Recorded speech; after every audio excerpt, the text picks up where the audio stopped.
Hey guys, welcome back to my channel. So today is Friday and that means it is another Fabric Friday. So I'm not sure whether you have seen it yet because I actually don't remember which order these videos are coming out, but I just came back from Berlin and I just did a fabric haul. Literally the video that I filmed 10 seconds before this one was a fabric haul. You will see this fabric in there, but I didn't talk about it too much because I really wanted it to be a Fabric Friday. So let's get into it. This fabric here is just, I absolutely love it. So it's kind of hard to show in this light. So I'm just gonna I have a window just here. So I'm gonna lean towards it and then hopefully you'll be able to see what the print looks like. So this is this really nice gold foil geometric print design. It's like this all over, and then the fabric that's behind it is like a soft canvas slash linen. It feels, I think it is actually just like a linen.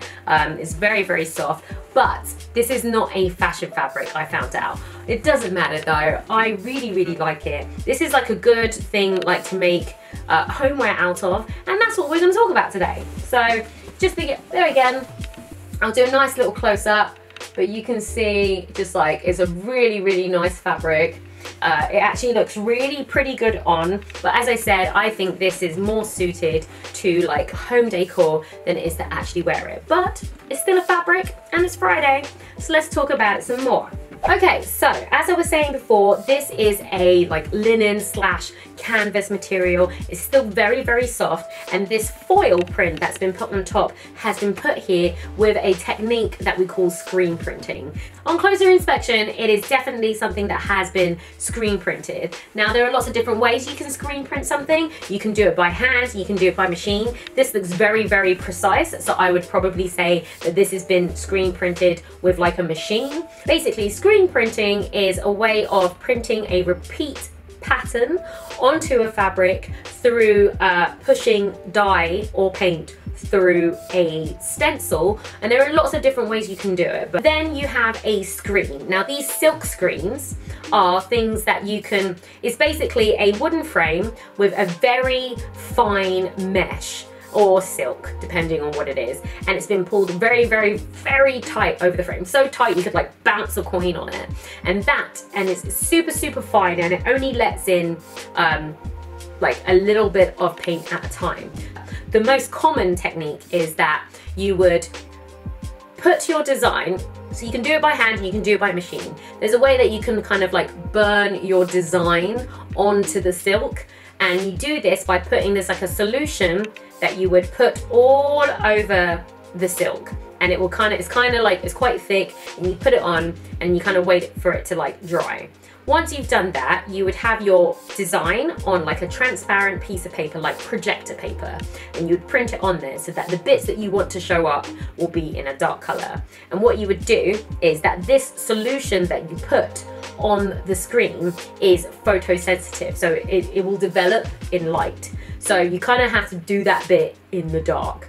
Yeah, I know, it's complicated. So you do that bit in the dark, and then you put your transfer on, and then what you need to do is you shine a light, or you put light on it, and that transfer, it will block out the bits in black that you want to stay, and everything else will be exposed to the light. And then what happens is we take it and then we wash the whole canvas. The bits that were exposed will stay on the screen, and the bits that were not exposed will wash away because it hasn't reacted with the light. And once it's dry, what you have left is a stencil that is stuck on the silk that you can just continually put paint through, and it will print the exact same thing every single time. Now a lot of people set up this a revolving table. It is really, really complicated, but you can get through a lot of t-shirts. Kind of put it in, down, you go, you've got a little squeegee, you put the paint at the top, and then you push the paint down like you're wiping a board, and then the paint gets pushed through the stencil and onto the t-shirt, and it gets pushed evenly because you do it like this. You go like that, and then it gets pushed in. Then you can lift it, you move the t-shirt along, you put the next t-shirt down, and you'll have little markers, so you put the t-shirt in the exact same place every time. You put it down, you put the paint on, and then you go, and you can get real fast with it. You can churn out 100 t-shirts in 15 minutes. And then you hang them all up, and let the paint dry. And then after that, you need to either, there's two different ways. You can heat seal it with like an iron. So you just kind of put like a cloth over and you iron it, and it seals the heat, it seals the pattern to the t-shirt. And then that way you can like, after that you can just wash it as normal. Some of them, they go into like a heated room where it's just like heat treated. And then after that it goes through a presser and it's heat sealed that way. There is a lot. The most easiest way to do screen printing is to just use stencil paper, to use a small screen, to tape the stencil to the screen with like masking tape so it doesn't go anywhere, and then you can just use that and pull the paint through, and it's the same thing every single time. That is a little bit about screen printing, and that is basically how this was made. Now, fabrics that are done on rolls are done in machines. The machine essentially just does the same thing, but much more efficiently and much faster and at a much larger scale. So that's pretty much how this was made. So now that you know a little bit about screen printing, you know how this fabric is made, I'm going to tell you guys what my inspirations are for this fabric. As much as I would love to wear this fabric as like a cute skirt or something like that, and it would be really, really cute, this is destined for homeware. I'm really trying to make my house into something that I can be really, really proud of. So I'm starting to make more cushions. I want to make some bedding. There's all sorts of stuff that I want to do. I saw this and I thought, yep, I don't really know what I'm going to do with it, but I really want to make something that I will use often. So I came up with 3 options. The first option is just your standard cushion. I've got enough here. I've got enough here to be able to make a couple, which is great. So there's just your standard cushion, and it'll probably be a square or a rectangle one. The second one is your not so standard cushion. So this is like the round cushions, or like the ones that are called bolster cushions, and that's basically like a big tube cylinder, and I think this would look quite cute with like the 2 circle ends, and then it kind of goes round. Another thing that I thought to do with this is this is just big enough to make a really big floor cushion, like a giant like cushion that you can just lay on the floor in this really, really cute fabric. And then the third thing that I wanted to make out of this is a bag, because I think this will make a really cool like shopper bag, or like some like handbag type situation. I've got like a few bag patterns that I picked up in Germany that I think this would actually look quite cute as. So those are the 3 options that I'm thinking of. So hopefully I've got some pictures that you guys can see of what I'm like thinking about, but I still don't know which one's which. I am leaning towards the giant floor cushion, or maybe some sort of like poof that we stuff with like maybe like a beanbag poof or something like that I can put my feet on. I'm not quite sure, but I'm kind of leaning towards that. I don't know, guys, what do you think? Should I make a little poof out of this, or should this be a bag? I think it might make a really good poof, and I think maybe I might be able to make a poof and a cushion. So I don't know guys, like, but those are the 3 things I'm thinking. We're definitely doing homeware and accessories. This is not going to be a clothing, this is not like a fashion fabric to make clothing out of. I'm trying to make my hats pretty, you know. Also, this is also the sort of thing that you can use as like fabric for lampshades, because there's loads of like fabric lampshades out there. If you ever have spare fabric and you've got like a small lampshade, you can cover it and have something that matches like the rest of your interior. So that's something that I might also consider as well. Okay, so those are my inspirations behind this. It's such a unique fabric that I'm just like, I don't know, wherever I put you, we're gonna see it. So like, do I make more than one? Maybe I should have got more. I don't know. Anyway, so now that you know what my inspirations are behind this fabric, let's talk about where I got it, how much I got, and how much it cost. Okay guys, I'm gonna be real with you. This was not cheap. I was in this store and it was the only thing that I wanted. It just wasn't cheap. Okay, so I got this from STOFFHAUS, which is in Berlin. I will put all the links and details below. This was my 3rd stop when I went on my little fabric trip. If you want to check out the vlog for that, that should be up soon. So as soon as I will stick it up there in the corner for you.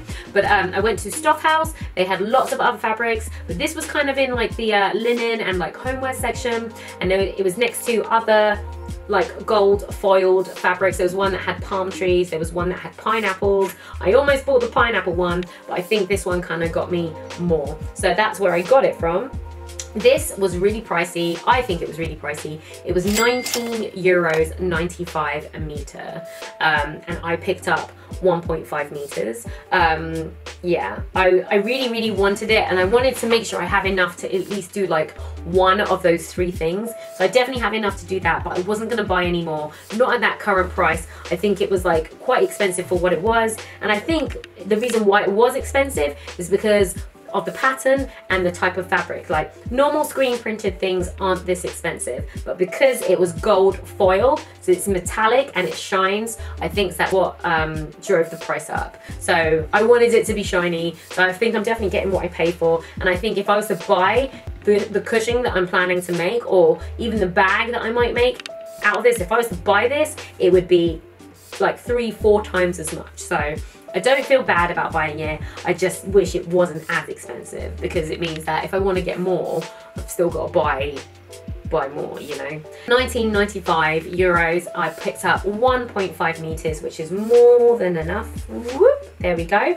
And yeah, I pretty much got it from a place called STOFFHAUS. It's in Berlin, and it is great. If any of you are ever in Berlin, you need to get yourself over to STOFFHAUS. You also need to get yourself over to Stoff and Still. Those places are absolutely amazing, and I would happily move to Berlin and live 5 minutes down the road if I get to shop there every day. Like seriously, that's what I'm planning on making. If you guys have any suggestions on what I should make, I would love to hear them, because I always like to hear what you guys think I should be making when I don't really know myself. I just know that I really like the fabric. I know that it should be homeware. If you have any ideas of like homeware type things I can make, maybe something for the studio to make me more productive, maybe a cubby hole or something like that. If you have any ideas, send me a comment down below. I read all of your comments, guys, so I would love to hear your thoughts on this one for sure. That is going to be it for today. Hopefully I didn't waffle on too much about screen printing and all that stuff, but a lot of you are asking for me to give you maybe some more facts or just information about the processes that some fabrics go through.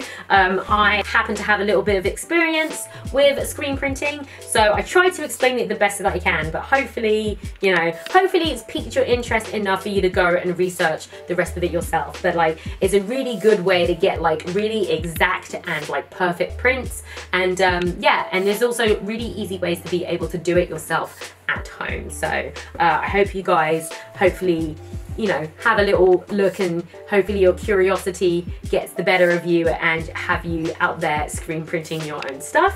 Of course, if you like this video, then give us a thumbs up. I love hearing from you guys, so send me a message, send me a comment. I read them all, and if you haven't already, then subscribe. You know the drill, guys, and I will see you guys next Friday. See you later.